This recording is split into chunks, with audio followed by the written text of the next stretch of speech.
This is a production of WTVI PBS Charlotte.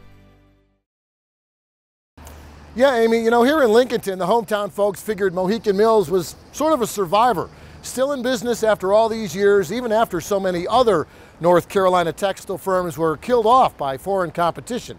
In fact, a couple of years ago, Mohican even made headlines here in Lincolnton, named Lincoln County's Industry of the Year. But now, sadly, this headline is a lot different. Closing time, open all the doors and let you out into the world. On these final days at Mohican Mills, customers shopping at the company store see through an open door to the mostly empty mill warehouse. The store's shelves are mostly empty too. Shoppers scavenging for Mohican labeled bedding and blankets and bolts of fabric. All that's left after 56 years of made in the USA manufacturing. Yeah, a lot of people predicted that Mohican Mills would have closed 10 years ago. Steve Bailey's a former textile worker and a collector of old textile photos. They show Mohican in its early days as a modern mill, where Bailey, in this photo, started working as a teenager, although it wasn't his first job. Because Mohican wouldn't hire me because I wasn't old enough. But as soon as I got old enough, then I went to work at Mohican. And it was like a step up from the cotton mill, and it was a whole much cleaner environment than all the cotton dust and the noise. It was a good place to work. They kind of looked after you and worked with your family needs, and the communities depended on it. Even now, Mohican Mills is Lincolnton's biggest customer for power and water, which means higher bills for everybody after it's gone. Mohican's lost jobs hurt the local economy even more. And when Mohican moves out, what happens to the mill building? What's harder, putting people back to work or putting the mill building back to work? In some aspects, I think it's more difficult to find a usage for that mill building. That's the challenge now facing Jason Harp, Executive Director of the Lincoln County Museum of History, which owns the old Eureka Mill building right downtown.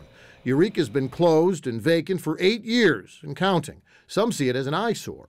But that is a major part of our history. It defined who we were, who we are, and so it's important to protect and save and reuse a building instead of tearing it down and building a new building. Why would you do that when you can save a building that's been around 120 years?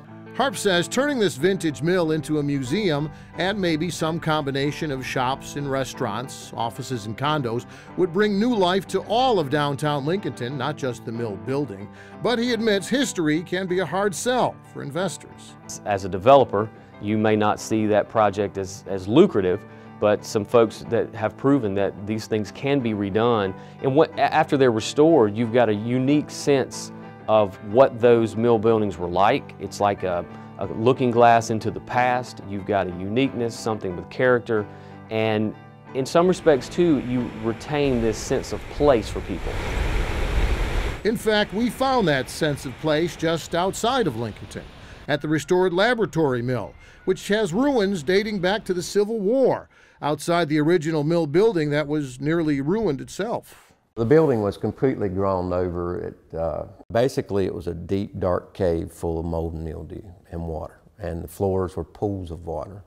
And you had to be careful where you walked. I fell through the floor in one place. John Dellinger's labor of love is still a work in progress downstairs, where the work often stops when they discover something unexpected. It was fun when you peeled back paint and you found the original signs painted. And I don't think a developer, being on a time schedule, would have that luxury that we had.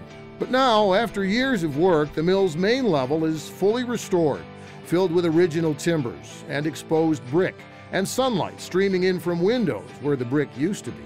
It's an event center now, hosting weddings and reunions, and visitors who get a rare chance to share all this history. We're going to have 200 to 300 people every week here from somewhere in the country, somewhere in the state. So that's supporting hotels, bakeries, photographers, caterers, et cetera, et cetera. And we didn't realize we were going to have that kind of footprint. Which begs the question, what kind of footprint will Mohican Mills or the old Eureka Mill leave behind?